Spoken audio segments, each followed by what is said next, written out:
Okay, great. All right. Hi, everybody. Thanks for coming to the presentation. For those of you that don't know, I'm Stacy Steinmiller. I do coaching for leaders, business owners, and creatives. And prior to this, I had a psychotherapy practice for many years, and I specialized in complex trauma, childhood trauma. And I used oops, I didn't mean to do that. Parts work and dissociate in working with dissociation. So, calling this the gift of the integrated self. So I actually kind of have an expectation that most people that I work with, I prefer that they've done some level of therapy, they have some level of self-awareness, and they're not new to the game. Because my goal is to really move beyond what I've been able to, receive in therapy. So I tend to make sure my clients have a framework of parts work, which is and especially how I did it before, because I feel like that really sets a good foundation for our work together. So I figured, why not do a presentation on this to kind of go over some of the basics. And so then I can have to share with people and say, hey, these are some of the basics that I'd like you to be able to come into our work with together. And you don't need to be an expert at it, but just to have some level of awareness. So, all right. I'm gonna have to make this smaller. Here we go. Okay, so I work with and if you guys have any questions, feel free to use the chat or just unmute yourself. I'm fine with that.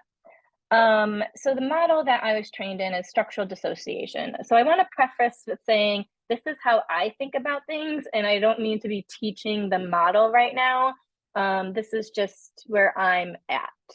So just I guess like liability purposes. Okay, so one way I look at this is so that you know how when one memory it brings up another memory and like another so just think about like Freud's free association, like what words come up, one after the other. And we know that smells and location are the things that are mainly link memories much faster. And that's because all these synapses in your brain are linked together. They're used to firing one after the other. So when one goes off, it sets a series of action potentials, and it'll keep going until that like dies out. So with dissociation, that's how I look at what we call emotional parts of the personality. It's like a series of thoughts, feelings, memories, moods, behaviors that are kind of like this. It feels like a whole separate self. So like when you might be angry, it brings out like this angry part, and it reminds you of all the times people wronged you or the times that you felt resentful or whatever. So it just kind of like brings that all together, and to the point that that it can feel like a whole separate personality, which is what it is at its highest degree. Now, with structural dissociation, they talk about, intense trauma causing these splits to happen. However, I believe personally that everything's on a spectrum and that we all have this to a degree. And you don't need to have grown up in life-threatening situations for this to happen, because obviously those links in your brain are going to happen regardless. So it's everything's always on a spectrum, and I find this information to be valuable even if you didn't grow up in a hostile environment. So when these emotional parts are running, they're kind of like running the show. So you're what they call the apparently normal part of the personality, and the other EPs are considered like offline, and those are hard to access when you're in it. So I think about it as, people would always ask me, like, how do I get out of a panic attack? I'm like, you don't get out of a panic attack. You've already, like, it's already happening. It's already running. You have to allow it to pass. And the best thing that we can do is the work outside of that happening. Sorry, I think there's a ding happening somewhere. So what happens is when we're in an emotion, if an emotional part is running the show, it's acting as this own separate self away from the rest of us. And we have these multiple parts of ourselves that can run the show, and those parts can be in conflict with another. So the child part of you wants one thing, and the teenage part of you wants another, and the responsible part of you wants another thing. And so there's this constant conflict going in, and whatever's running is the one in the power at the time until that one's offline and another one can take on. And when we're kind of in our calm, normal day to day, is what we call the ANP.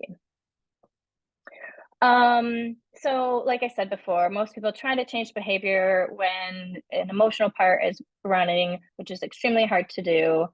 Like I said, the panic attack example. So the best thing that we can do is develop awareness of our internal system so that we can learn how to work together within ourselves. So that said, I'm going to take you through that, but also I have no idea what time it is when I have this running. So I just want to keep the time handy because I know we don't have a whole lot of time. Okay, so Fraser's dissociative table. So I just want to run this through with you guys, and then I'll run the next thing through. All right, so if you guys can get comfortable, close your eyes. I want you to first set the environment. A calm place where you're going to meet all the different aspects of yourself. So it's a meeting place. And it's important to know that no harm can come to you in this place. So this place can be real or it can be imaginary. If you pick a real place, please make sure it's a place that doesn't have negative association. And remember, no harm can come. You can pick multiple parts of real places into your own version if you want as well. And it doesn't even need to be on this planet if you don't want it. So just take a minute, kind of set the scene. Are you inside? Are you outside? You know, let the details emerge. And I want you to create a space in the center where you can host a meeting.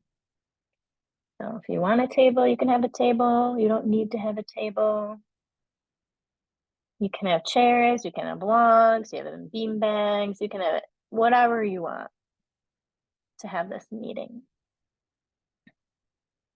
So I want you, your adult self, your day-to-day self, to take a seat at this space. It's just you right now, just you in your meeting space. So I want you to pick out where you want to sit and take a seat. And now I want you to call in all the aspects of yourself to come meet with you in this place. And I want you to just watch and see what shows up. So there's no forcing, there's no right or wrong. There's no amount of parts. Just allow your mind to watch and see what happens.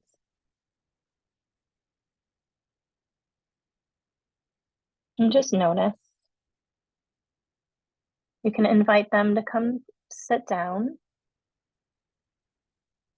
but not all of them might want to sit down. Maybe you'll notice some in the sidelines. Some might seem okay, some might feel timid, scared, confused. All of it's fine. So I just want you to observe and take note.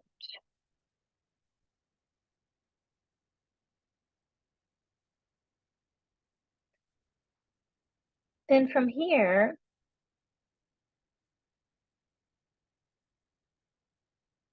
cool. And from here, I'm not going to get too far into it, is when I would start asking people, you know, who shows up, who's here, and what's happening. So for the sake of time, we'll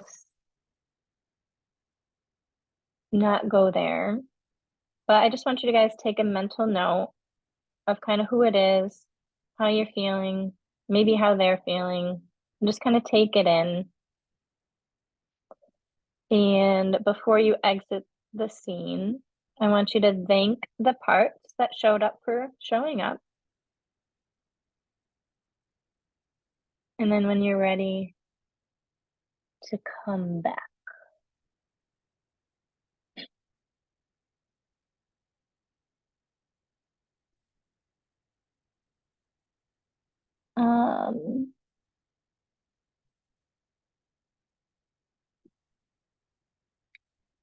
I've got another scenario, but I wanted to check in with you guys on that before moving on to the next scenario. If there was anything that, any questions or anything that came up, if you wanted to share or check in, just because it can be, sometimes these things can feel like, oh, not much happened. Other times things can get really intense really fast. So I just wanted to check in with you guys quick. All right. You guys good for me to show you the next one? Okay, cool. Perfect. Oops, that's not what I want. Oh, hold on.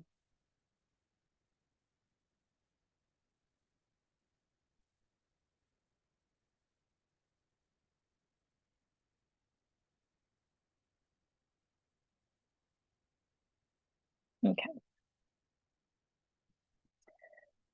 All right, so the next thing I wanted to go through real quick is identifying a part. And I ended up using, so I used the Fraser's table a lot for a long time. And then I really enjoyed just identifying a particular part that appeared up for someone in that time and to kind of work with what was going on in that moment. So, so I'd like you to maybe think about a recent conflict or recent issue and bring that to the forefront of your mind. So maybe you felt hurt, rejected, afraid, angry, you know, it can be anything. But something that was a bit activating for you. And I want you to focus. I just want you to get the situation just so that you can access the feeling associated with it, because then we're going to work with that. So it's less about the context and more about what was going on for you within the context. Okay. So I want you to picture yourself in this scenario and notice how you're feeling, what you're feeling in your body, the thoughts in your head, and just be aware for that for a second.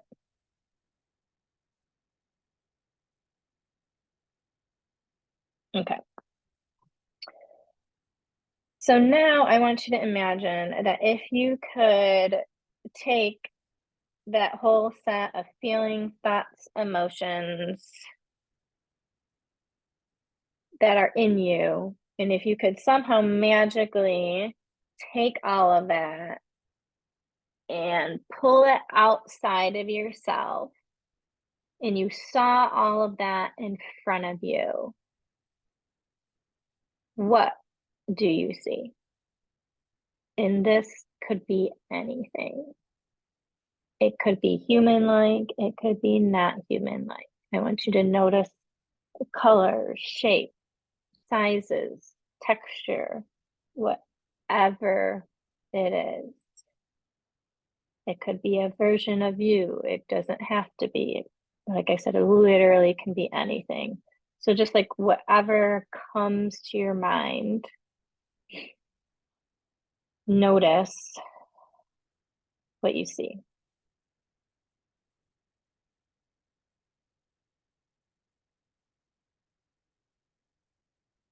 And if it feels activating, you can create distance between yourself and the part. And we want to have enough distance between you and this part that feels safe. So the questions I ask are going to describe the part, notice what you feel, or sorry, rather, one question is, how do you feel towards this part? What comes up for you as you look at it?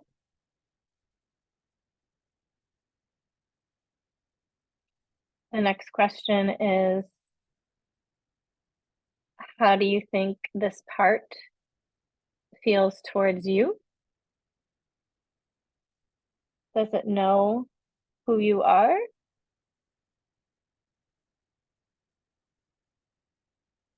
And what is its perception of you?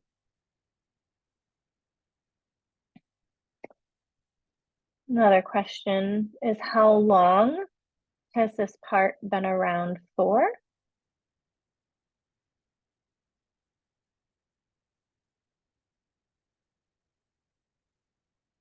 Can you venture why it came into existence?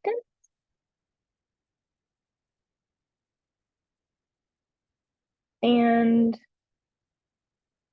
how does the part serve you / benefit you in some way? And that's the main question to get to. And then once we get that information, then we keep rolling from there. So, with the interest of time, we will stop there. And I will stop the recording.